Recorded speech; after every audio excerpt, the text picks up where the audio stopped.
la granja experimental, las instalaciones de las que disponemos son en primer lugar un aulario que dispone de 2 aulas, una grande y una pequeña, con todo el equipamiento necesario para hacer presentaciones, un laboratorio en el que se hacen algunas prácticas de nutrición o por ejemplo de enfermedades parasitarias o infecciosas, unos vestuarios y luego en la granja disponemos de 55 vacas en ordeño, más o menos, depende un poco de las temporadas, un robot de ordeño que es el que usan habitualmente,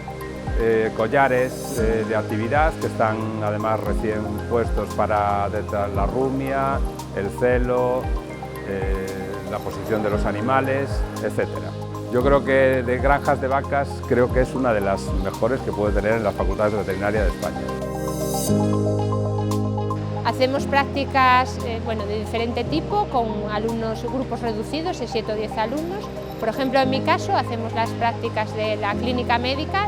y hacemos específicamente control de enfermedad metabólica en el posparto y después la clínica que surja. Es una granja comercial al uso, entonces son prácticas reales. Es la clínica que se hace a diario o las prácticas que se hacen a diario en cualquier granja.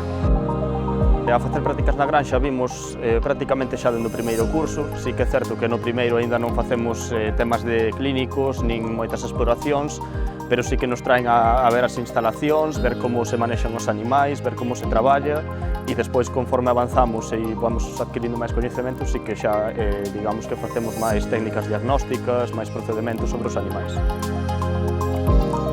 Creo que todos os alumnos en xeral estamos moi contentos de poder vir aquí a facer prácticas porque é como un contacto máis cercano e máis directo coa vida real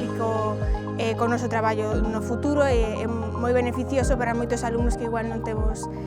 tanto contacto con animais de produción como pode ser o vacuno.